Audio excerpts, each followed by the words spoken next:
morning, good afternoon, good evening. This video clip was taken, as you can see, in 1971 in Rhodesia, Zimbabwe. Life for the rural blacks was tough. And now, 45 years after independence, it is a pity that one has to acknowledge that nothing has changed. The rural Zimbabwean is no better off. If anything, indeed, they're worse off now, economically and politically. Nothing has changed. And yet so many people risk their lives in the fight for independence. And it is, of course, disappointing that 45 years after independence, one has to acknowledge that nothing has changed. I'll just play the video clip, show you the rural Zimbabwe at the time. Perhaps 3 million blacks live in the tribal trust lands, areas traditionally theirs. For many Africans to talk of a concept of Western democracy.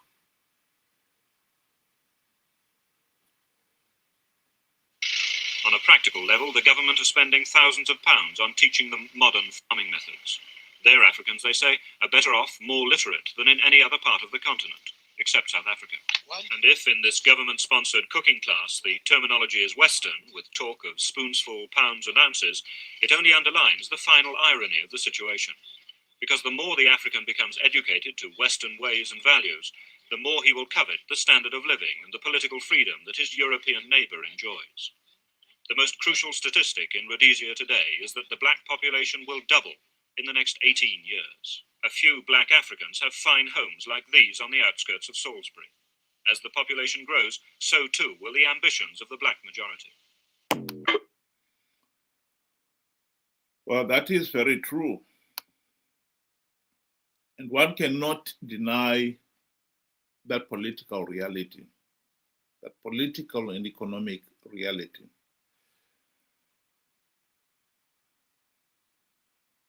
The white regime in Rhodesia, Ian Smith and his fellow whites, resisted empowering the blacks because they feared that an economically empowered black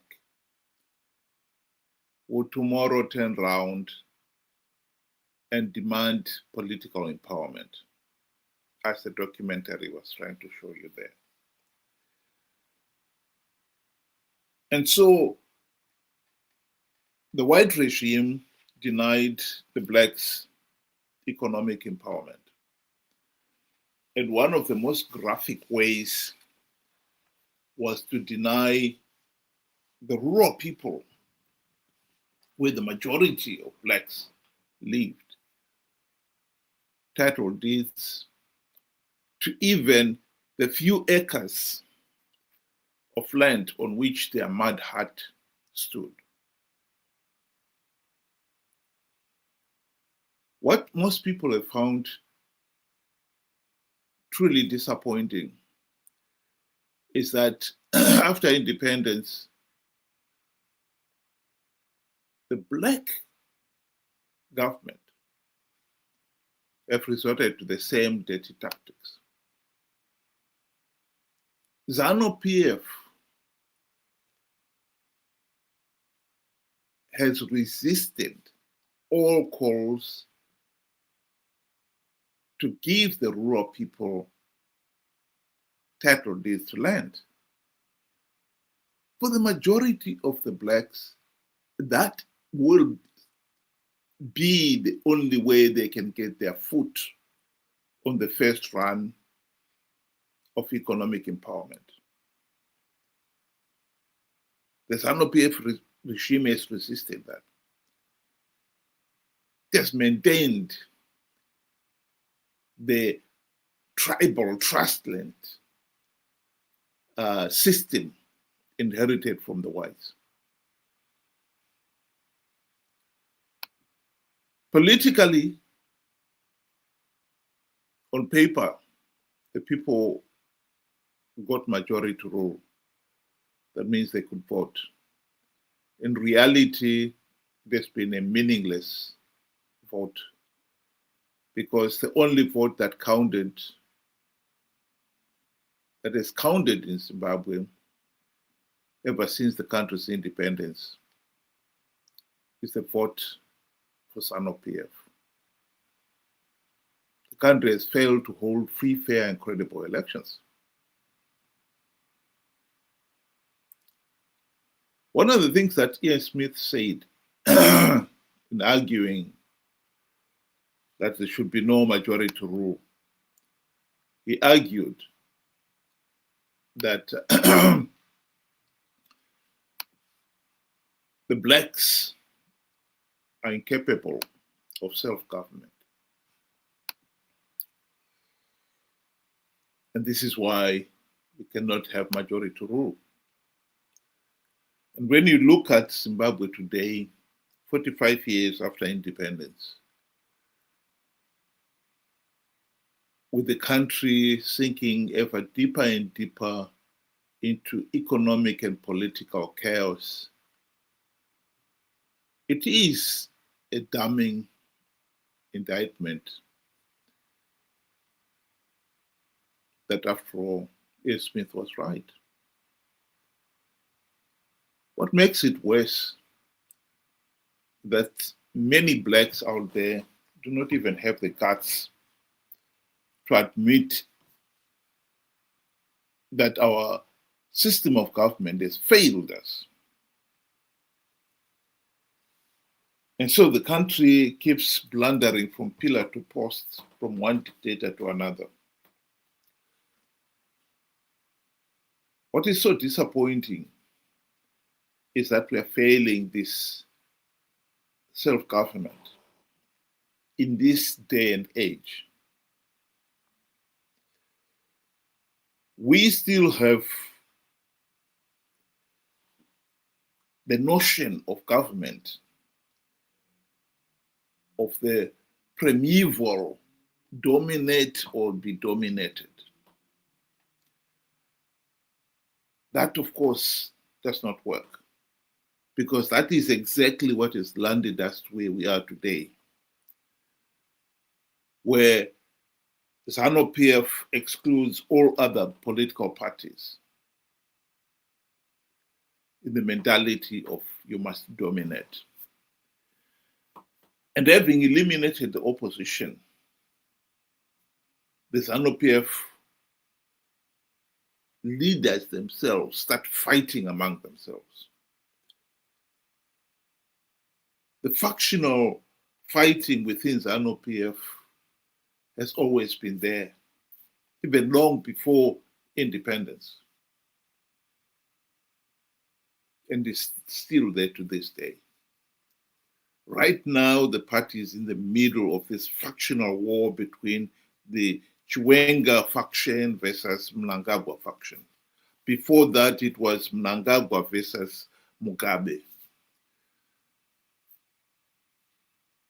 And at the end of each factional war, all the nation ever got is one dictator replacing another. And meanwhile, the chaos and confusion and looting and killings have continued. We still have to rise to the level where we realize that dominate or be dominated is a disaster. We need to move on to a more better, stable system where we treat and respect others as we would want them to treat and respect us. But that is proving to be a bridge too far for us. What is disappointing is in this day and age, we're still failing to see that. This is something that the ancient Greeks figured out more than 2,500 years ago. And other nations have copied and adapted it and moved on. We don't have to reinvent the wheel. And yet, copying and adapting it is proving to be a bridge too far. Here is a video clip of one of the things that led to democracy. The Greeks had realized that there are three types of human beings. And it is the third type, the citizen, who is capable or competent to rising up above the primeval, dominate or be dominated.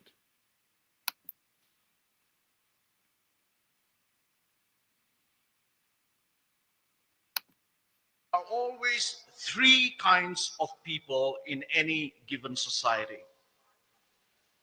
This threefold distinction has been noted and made by notable sociologists and public intellectuals.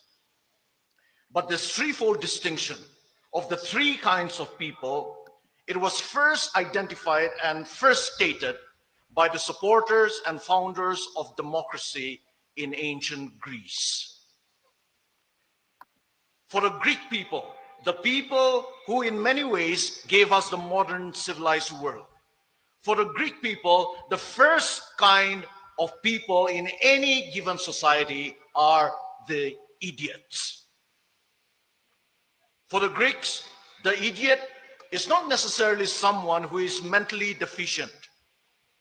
Rather, for ancient Greek people, the idiot, they said, is someone who is a totally private person, a totally self-centered person, and a totally selfish person.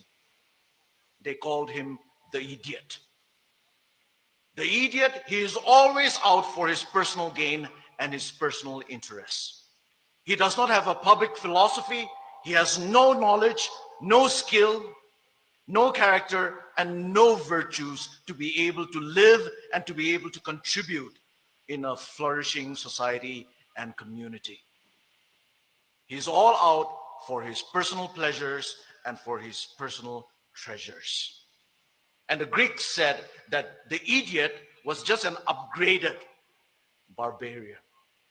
The first kind of person, the idiot. But the Greeks also said that there is a second kind of people in any given society. And the Greeks called these people the tribes people. When we say tribes people, we don't necessarily mean the fact of belonging to a certain tribe, which is a good thing.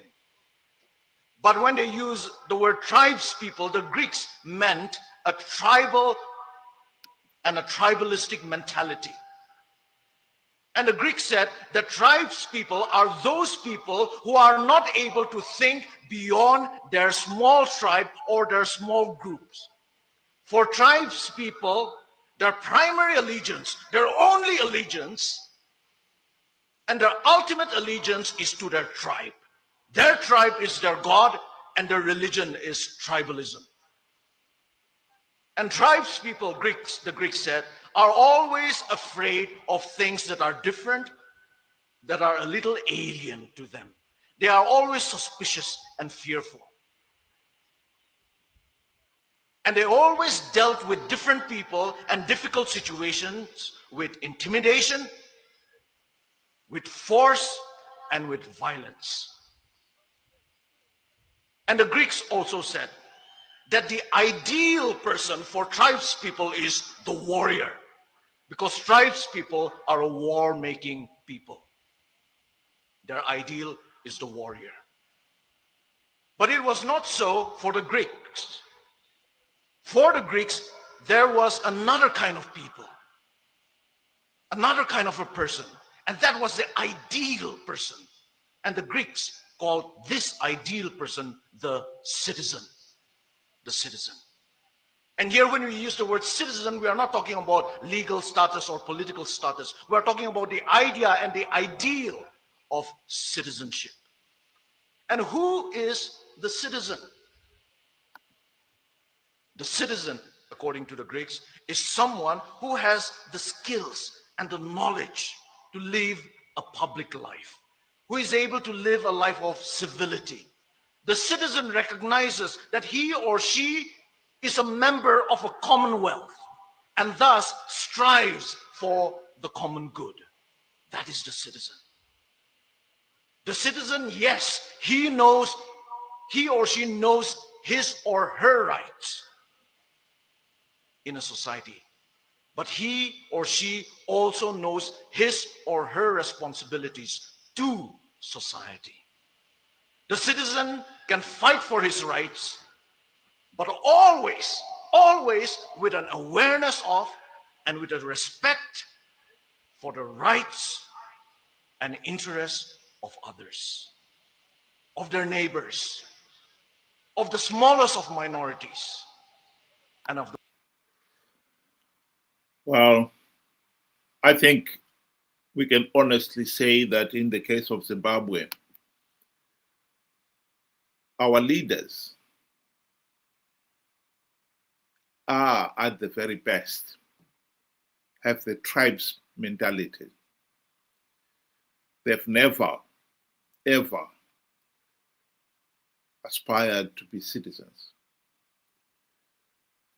because all they can think about is dominating or be dominated.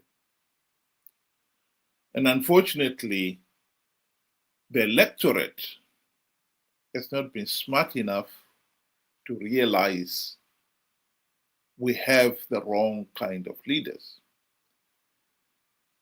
And so they've been recruited as the foot soldiers by the leaders.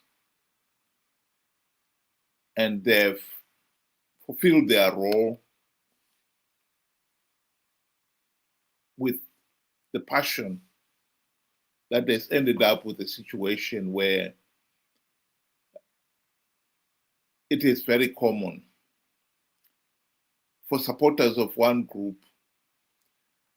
to consider the supporters of the other as enemies. And so it has become very common to find supporters of Party A attacking supporters of Party B. What they are, of course, fighting for is the dominance of a particular party, of a particular leader. And in most cases, they find themselves the victims of the failed system. There is no denying that Zimbabwe is a failed state. And we have been stuck in this situation for 45 years and counting.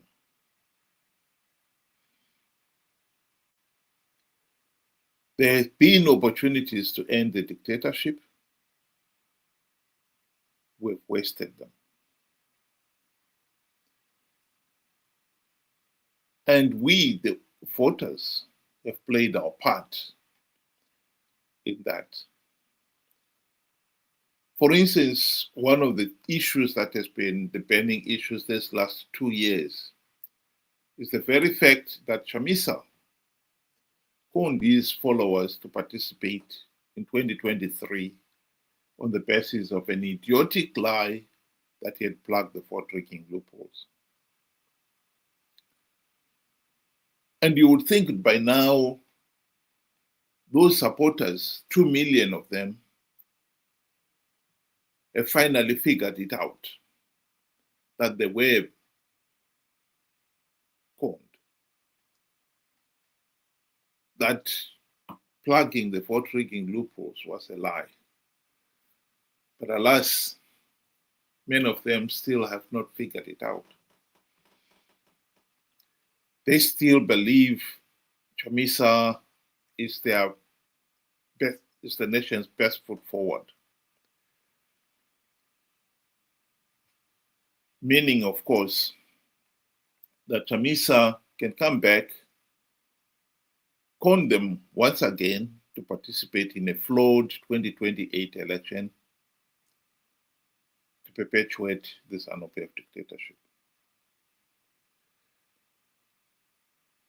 Both the leaders and the people, we are at best,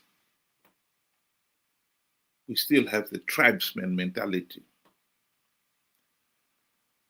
And one of the weaknesses of the tribesman mentality is that truth, facts, reality count for nothing.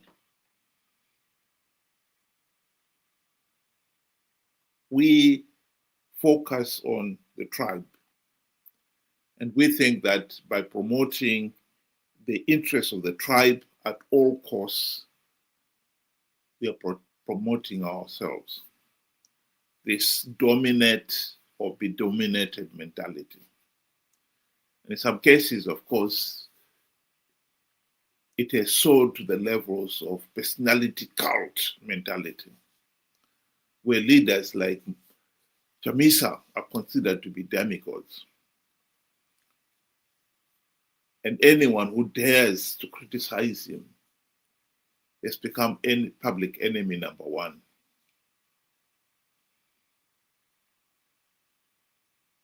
Yes, as a people, we have failed to govern ourselves.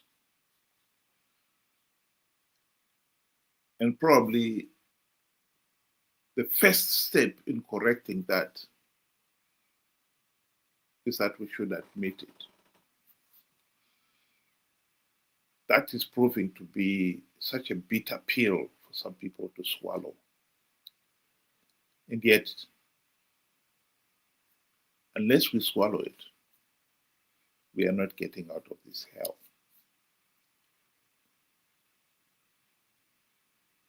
We need to raise our level of intellectual level from this tribesman mentality to a citizen mentality. Democracy demands that the people should be educated, knowledgeable, objective, and diligent in holding the leaders to account. You cannot do that if you consider a leader to be a demigod.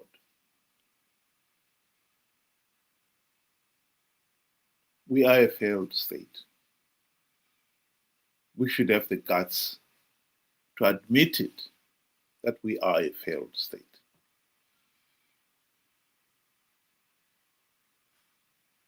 Thank you very much. Have a good afternoon.